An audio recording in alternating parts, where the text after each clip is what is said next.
नमस्कार और स्वागत है इस विशेष चर्चा में। आज हम एक बहुत ही बुनियादी सवाल पर बात कर रहे हैं। ऐसा सवाल जो शायद कभी ना कभी हम सबके मन में आता है कि अगर ईश्वर ने, परमेश्वर ने सब कुछ बनाया है, तो फिर ईश्वर को किसने बनाया? क्या वो भी किसी रचना का हिस्सा है या फिर वो हमेशा से है, जन्म और रचना से मतलब परे? तो इसी गहरे सवाल को समझने के लिए आज हमारे पास एक स्रोत सामग्री है, the uncreated God, Kabir sahibs divine revelation, और इसमें संत रामपाल जी महाराज द्वारा दिया गया ज्ञान भी शामिल है। तो हमारा मकसद ये है कि इस सामग्री के दावों को देखें और जो अलग अलग धर्म ग्रंथों के हवाले दिए गए हैं उनके आधार पर समझें कि ये स्रोत इस सवाल का ईश्वर को किसने बनाया क्या जवाब देता है। क्योंकि अक्सर जब ये सवाल उठता है तो जवाब या तो मिलते नहीं या फिर मतलब बड़े गोलमोल होते हैं। चलिए आज इस खास सामग्री के नजरिए से देखते हैं कि क्या कोई स्पष्ट तस्वीर मिलती है। तो शुरुआत करते हैं आम धारणाओं से और उस भ्रम से जो अक्सर पैदा होता है। बिल्कुल, देखिए बात यह है कि अलग अलग मजहबों में, धर्मों में ईश्वर या बनाने वाले की अवधारणा अलग अलग है और दुनिया कैसे बनी इस पर भी अलग मान्यताएं हैं। जैसे अगर हम हिंदू मान्यताओं को देखें तो ब्रह्मा जी को सृष्टिकर्ता मानते हैं, विष्णु जी को पालक, शिव जी को संहारक। हाँ, त्रिदेव की अवधारणा। जी, वैसे ही इस्लाम में अल्लाह को पूरी कायनात का खालिक, बनाने वाला माना जाता है। ईसाई धर्म में गॉड को, सिख धर्म में वाहिगुरु को सच्चा सृजनहार कहा गया है। सही है। लेकिन असली उलझन, वो भ्रम की स्थिति, वो तब बनती है जब ये पूछा जाता है, अच्छा तो फिर इन सबको मतलब ईश्वर को किसने बनाया? तो जो आम जवाब सुनने को मिलता है वो यही होता है, अरे ईश्वर तो हमेशा से हैं, अनादि हैं, उन्हें कोई बना नहीं सकता। हाँ, यही सुना है ज्यादातर। पर जैसा कि ये स्रोत सामग्री कोशिश करती है बताने की, असल सवाल यह है कि हम किस ईश्वर की बात कर रहे हैं। क्या हम ब्रह्मा, विष्णु, शिव की बात कर रहे हैं, या अल्लाह की, या गॉड की, या फिर कोई ऐसी परम शक्ति है जो इन सबसे भी ऊपर है, इन सबसे परे है? ये स्रोत सामग्री इसी नुक्ते पर, इसी पॉइंट पर अपनी एक व्याख्या रखती है। अच्छा, तो ये स्रोत सामग्री जिसमें संत रामपाल जी महाराज के ज्ञान का हवाला है, वो इस सवाल का क्या सीधा जवाब देती है? देखिए, ये सामग्री एक बहुत ही साफ और सीधा दावा करती है। क्या दावा? दावा यह है कि सच्चा और परम ईश्वर जिसने असल में सब कुछ बनाया है वो कबीर साहब हैं। कबीर साहब? जी हाँ, इस सामग्री के अनुसार परमेश्वर कबीर ही स्वयंभू हैं। स्वयंभू मतलब वो स्वयं प्रकट हुए, वो शाश्वत हैं, हमेशा से थे, हमेशा रहेंगे, और जन्म मृत्यु का जो चक्र है उससे पूरी तरह से बाहर हैं। उन्हें किसी ने नहीं बनाया, बल्कि उन्होंने ही बाकी सब कुछ बनाया है, ऐसा ये स्रोत कहता है। क्या स्रोत में कबीर साहब के अपने शब्द भी दिए गए हैं इसके बारे में? हाँ, दिए हैं। स्रोत में कबीर साहब के हवाले से एक कथन है कुछ इस तरह से कि मैं किसी माँ के गर्भ से पैदा नहीं हुआ, मैं वो शाश्वत परम सत्ता हूं, मैंने अकेले ही इस सारे ब्रह्मांड को रचा है। ये तो बहुत ही बड़ा और सीधा दावा है। बिल्कुल, और स्रोत ये भी कहता है कि इस दावे को अलग अलग पवित्र धर्म ग्रंथों से साबित किया जा सकता है। ये तो वाकई दिलचस्प बात है। तो फिर देखते हैं कि ये सामग्री कौन कौन से धर्म ग्रंथों को सबूत के तौर पर पेश करती है। वेदों से शुरू करें, उन्हें तो बहुत प्राचीन माना जाता है। स्रोत क्या कहता है वेदों के बारे में? हाँ, देखिए, इस स्रोत सामग्री का तरीका यह है कि ये अलग अलग धर्म ग्रंथों से कुछ चुने हुए हिस्से लेती है और फिर उनकी एक खास तरह से व्याख्या करती है, ये दिखाने के लिए कि वो सब आखिर में परमेश्वर कबीर की तरफ इशारा कर रहे हैं। अच्छा, कहते हैं इसके मुताबिक इस सूक्त में ये बताया गया है कि ये जो सारी सृष्टि है वो उसी एक परम पुरुष यानी परम सत्ता से पैदा हुई है। इसी तरह अथर्ववेद के कांड 4 सूक्त 1 मंत्र 7 का हवाला दिया गया है। उसमें बताया है कि वो परमेश्वर अमर है, हमेशा रहने वाला है और स्वयंभू है, मतलब उसे किसी ने बनाया नहीं। स्वयंभू यानी खुद से अस्तित्व में। जी, और यजुर्वेद के अध्याय 5 मंत्र 32 के बारे में ये कहा गया है कि वो परमेश्वर सबका मालिक है, कंट्रोलर है और पापों का नाश करके सबकी रक्षा करने वाला है। तो इस स्रोत के विश्लेषण के हिसाब से वेद खुद ही ये गवाही दे रहे हैं कि एक सच्चा परमेश्वर है जो बनाया नहीं गया, वो अनादि है। ठीक है, वेदों के बाद श्रीमद् भगवद गीता। गीता के बारे में रीस स्रोत इसी विचार को कैसे दिखाता है? गीता तो खैर बहुत ही ज्यादा पढ़ी और मानी जाती है। बिल्कुल बिल्कुल, स्रोत भगवद गीता के अध्याय 15 पर खास ध्यान देता है। श्लोक 16 और 17 पर। इस व्याख्या के अनुसार यहाँ 2 तरह के पुरुष या सत्ताओं का जिक्र है। 2 तरह के। हाँ, पहला है क्षर पुरुष। क्षर का मतलब होता है नाशवान। स्रोत कहता है कि इस कैटेगरी में ब्रह्मा, विष्णु, शिव और एक और सत्ता है काल ब्रह्म, जिसका जिक्र आगे आएगा। वो और उनके लोगों के सारे प्राणी सब नाशवान हैं। अच्छा, ये सब नाशवान हैं। स्रोत के अनुसार, हाँ। फिर दूसरा है अक्षर पुरुष। इसका मतलब है अविनाशी। लेकिन स्रोत कहता है कि ये भी वो परम सत्ता नहीं है। फिर श्लोक 17 में कहा गया है कि इन दोनों से भी उत्तम, इन दोनों से भी श्रेष्ठ पुरुष तो कोई और ही है। कोई तीसरा? जी हाँ, तीसरा, जिसे परम अक्षर पुरुष या पुरुषोत्तम कहा गया है, जो तीनों लोकों में आकर सबका पालन पोषण करता है, और वही असल में अविनाशी परमेश्वर है। स्रोत का तर्क यह है कि जो पारंपरिक व्याख्याएं हैं वो इस उत्तम पुरुष को सही से पहचान नहीं पाई, और संत रामपाल जी महाराज की शिक्षा के अनुसार ये परम अक्षर पुरुष खुद कबीर साहिब ही हैं। वही सबके रचयिता हैं, सबके स्वामी हैं। तो ये स्रोत कह रहा है कि गीता में जिस उत्तम पुरुष की बात हुई है वो असल में कबीर साहिब हैं। अच्छा, तो फिर यहीं पर वो सवाल आता है जिन देवताओं की आमतौर पर पूजा होती है, हाँ। जैसे ब्रह्मा, विष्णु, शिव जी, उनका क्या स्थान है? आपने क्षर पुरुष का जिक्र किया था। हाँ, ये बहुत ज़रूरी पॉइंट है जिसे स्रोत साफ करता है। संत रामपाल जी महाराज की व्याख्या के अनुसार जो परमेश्वर कबीर साहिब हैं, उन्होंने सबसे पहले एक और शक्तिशाली सत्ता बनाई जिसे काल ब्रह्म या क्षर पुरुष कहा जाता है। काल ब्रह्म, जी। स्रोत इस काल ब्रह्म की पहचान करता है गीता के अध्याय 11 श्लोक 32 से, जहां कृष्ण अर्जुन को अपना विराट रूप दिखाते हैं और कहते हैं कि मैं लोगों का नाश करने वाला बड़ा हुआ काल हूं। ओह, अच्छा। तो इस व्याख्या के अनुसार इसी काल ब्रह्म से फिर आगे रजोगुण ब्रह्मा, सतोगुण विष्णु और तमोगुण शिव जी की उत्पत्ति हुई। ये तीनों देवता एक तरह से काल ब्रह्म के जो 21 ब्रह्मांड हैं, उनके अंदर सृष्टि करने, स्थिति बनाए रखने और संहार करने के अलग अलग डिपार्टमेंट के मिनिस्टर जैसे हैं। मिनिस्टर जैसे? ये दिलचस्प नजरिया है। हाँ, लेकिन स्रोत इस बात पर बहुत जोर देता है कि ब्रह्मा, विष्णु और शिव ये खुद भी जन्म मृत्यु के चक्कर में हैं।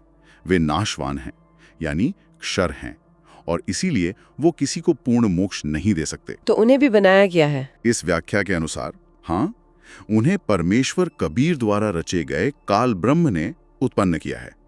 सिर्फ कबीर साहिब ही, जो परम अक्षर पुरुष हैं, वो जन्म, मृत्यु और काल के बंधन से परे हैं, और वही मोक्ष दे सकते हैं, ऐसा इस स्रोत का दावा है। ये व्याख्या तो त्रिदेवों की भूमिका को बिल्कुल अलग ही रोशनी में रखती हैं। अच्छा, ये तो हुई हिंदू ग्रंथों की बात। स्रोत के हिसाब से क्या बाइबल और कुरान शरीफ में भी ऐसे इशारे मिलते हैं? जी हाँ, स्रोत का यही कहना है कि इन पवित्र किताबों में भी उसी एक अनादि स्वयंभू परमेश्वर के ही संकेत हैं। बाइबल के बारे में ये उत्पत्ति ग्रंथ यानी जेनेसिस के पहले ही वाक्य का हवाला देता है। एक आदि में परमेश्वर ने आकाश और पृथ्वी की सृष्टि की। यहां आदि में पर जोर है, मतलब परमेश्वर सृष्टि से भी पहले था। हाँ, सृष्टि से पहले। बिल्कुल। और साथ ही यशाया की किताब अध्याय 40 वचन 28 का जिक्र है। क्या तुम नहीं जानते, क्या तुमने नहीं सुना? यहोवा सनातन परमेश्वर और पृथ्वी भर का सृजनहार है। वो न थकता है और न श्रमित होता है। स्रोत के अनुसार यह साफ करता है कि बाइबल का ईश्वर भी शाश्वत है, अनादि है, खुद सृष्टि करता है, उसे किसी ने नहीं बनाया। और पवित्र कुरान शरीफ के बारे में यह सामग्री क्या बताती है? कुरान शरीफ के लिए स्रोत सूरह अल फुरकान, जो 25वीं सूरह है, उसकी आयत 59 का हवाला देता है। उसमें कहा गया है, वो अल्लाह ताला ही है जिसने आसमानों और ज़मीन को और जो कुछ उनके बीच में है 6 दिनों में पैदा किया, फिर वो अर्श यानी सिंहासन पर विराजमान हुआ।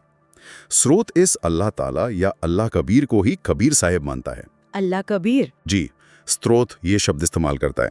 इसके अलावा सूरह यासीन 36वीं सूरह आयत 81 का भी जिक्र है। क्या वो अल्लाह जिसने आसमानों और ज़मीन को पैदा किया इस पर कादिर नहीं कि उन जैसों को दोबारा पैदा कर सके? क्यों नहीं? और वो तो बड़ा पैदा करने वाला, सब कुछ जानने वाला है। तो इस विश्लेषण का नतीजा ये है कि कुरान भी एक ऐसे अल्लाह की बात करती है जो सबसे बड़ा बनाने वाला है, अल खल्लाक है, और वो खुद किसी के द्वारा बनाया नहीं गया, वो हमेशा से है। वेद, गीता, बाइबल, कुरान, स्रोत में काफी अलग अलग परंपराओं के ग्रंथों से अपने तर्क दिए हैं। क्या सिख धर्म के पवित्र ग्रंथ श्री गुरु ग्रंथ साहिब जी के बारे में भी कुछ कहा गया है? हाँ, गुरु ग्रंथ साहिब जी का भी बहुत महत्वपूर्ण हवाला दिया गया है।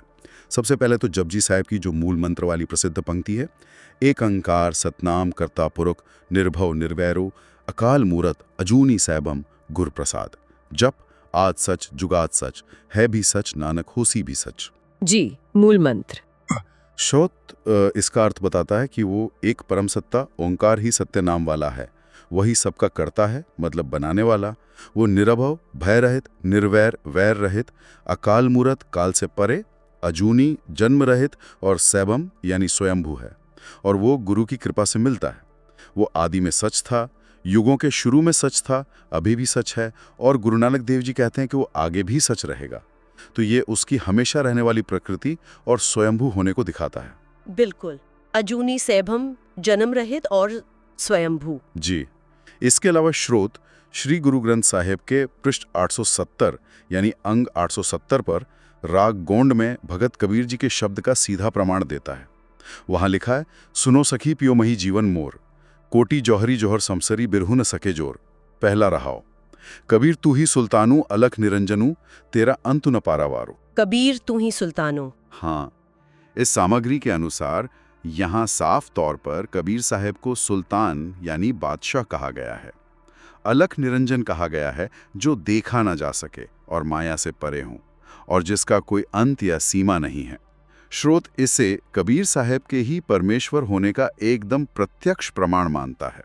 ये देखना बहुत दिलचस्प है कि ये सामग्री कैसे अलग-अलग धार्मिक ग्रंथों के हिस्सों को जोड़कर एक ही नतीजे पर पहुंचने की कोशिश कर रही है। श्रोत में कबीर साहब के पृथ्वी पर आने का भी जिक्र है, उसके बारे में क्या जानकारी है? हाँ, ये भी श्रोत का एक अहम हिस्सा है। ये सामग्री बताती है कि परमेश्वर कबीर साहब खूब सतलोक से चलकर सन 1398 में यानी विक्रमी संवत 1455 में भारत के काशी शहर में आए थे। वाराणसी में लहरतारा तालाब में एक खिले हुए कमल के फूल पर शिशु रूप में प्रकट हुए थे। कमल के फूल पर? जी हाँ, शिशु रूप में। और खास बात यह है श्रोत के अनुसार कि वो किसी माँ के गर्भ से पैदा नहीं हुए, इसीलिए अजूनी हैं, जन्म रहित। उनका पालन पोषण फिर नीरू और नीमा नाम के एक निसंतान जुलाहा दंपत्ति ने किया। अच्छा, पालन पोषण उन्होंने किया। जी, और वो समाज में एक आम जुलाहे मतलब बुनकर की तरह ही रहे। लेकिन इस सामग्री के अनुसार उन्होंने समय समय पर बहुत से दिव्य चमत्कार दिखाए, लीलाएं की, ताकि लोग पहचान सकें कि वही पूर्ण परमात्मा है। उन्होंने खुले तौर पर यह घोषणा भी की, मैं ही वो हमेशा रहने वाला ईश्वर हूं, मुझे किसी ने नहीं बनाया। मैं नहीं, सब प्राणियों को, लोकों को, ब्रह्मांडों को और यहां तक कि उन देवी देवताओं को भी बनाया है जिनकी तुम पूजा करते हो।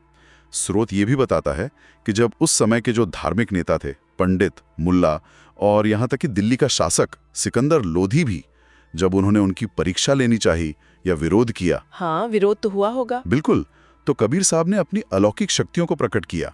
तो इस विश्लेषण के अनुसार उन्होंने ये साबित किया कि जो अनादि अजन्मा स्वयंभू परमेश्वर हैं, वो स्वयं कबीर ही हैं जो धरती पर अपनी लीला करने आए थे। तो इस पूरी चर्चा का जो इस श्रोत सामग्री पर आधारित है, इसका आध्यात्मिक स्तर पर देखा जाए तो मुख्य संदेश या सीख क्या है? देखिए, सामग्री का सार निचोड़ यही निकलता है कि परमेश्वर कबीर साहब के अलावा जितने भी दूसरे देवी देवता हैं या ईश्वर के रूप माने जाते हैं या आध्यात्मिक गुरु हैं, वो सब किसी न किसी के द्वारा बनाए गए हैं, और वो खुद जन्म मृत्यु के चक्कर में और कर्मों के बंधन में बंधे हुए हैं। अच्छा, इसलिए वो अपने मानने वालों को पूर्ण मोक्ष यानी हमेशा के लिए मुक्ति नहीं दिला सकते।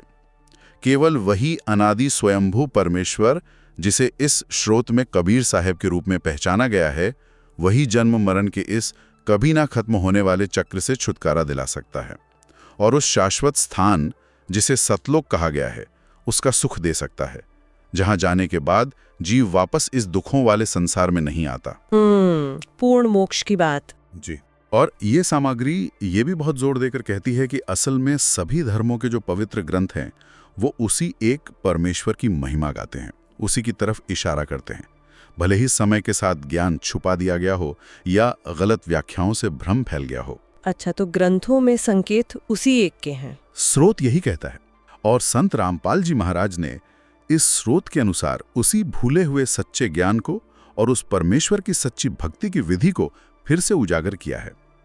इस विश्लेषण के मुताबिक केवल एक पूर्ण संत से, जिसे यहाँ संत रामपाल जी महाराज बताया गया है, नाम दीक्षा लेकर और उनके दिए हुए जो सच्चे मुक्ति मंत्र हैं, जिन्हें स्रोत में सतनाम और सारनाम कहा गया है, उनका जाप करने से और मर्यादा में रहकर भक्ति करने से ही पूर्ण मोक्ष मिल सकता है। तो अगर हम संक्षेप में कहें तो जो हमारा शुरू का बड़ा सवाल था, ईश्वर को किसने बनाया, उसका उत्तर इस स्रोत सामग्री के विश्लेषण के अनुसार एकदम साफ है कि परमेश्वर कबीर साहिब को किसी ने नहीं बनाया। हाँ, वही अनादि है, अजन्मा, स्वयंभू, अविनाशी, जन्म मृत्यु से परे, और बाकी सभी शक्तियां, सत्ताएं, देवी देवता, चाहे वो ब्रह्मा, विष्णु, शिव हों या अल्लाह या गॉड के दूसरे रूप समझे जाते हों, वो सब इस स्रोत के अनुसार परमेश्वर कबीर ने ही बनाए हैं। बिल्कुल।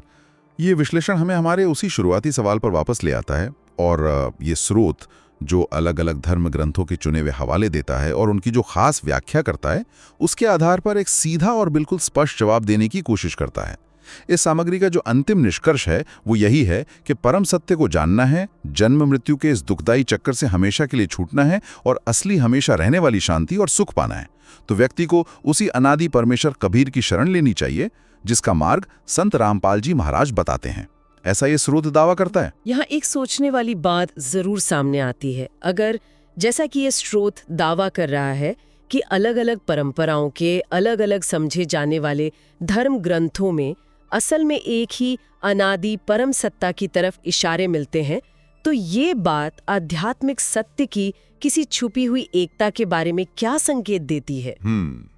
ये एक गहरा सवाल है। और दूसरी बात कि कोई व्यक्ति परमेश्वर कबीर और संत रामपाल जी महाराज द्वारा बताए गए इस मार्ग और इन दावों की सच्चाई को, इनकी प्रामाणिकता को और गहराई से कैसे जांच सकता है, कैसे परख सकता है? तो ये कुछ ऐसे प्रश्न हैं जो इस चर्चा के बाद आगे सोचने के लिए और खोज करने के लिए छोड़े जा सकते हैं।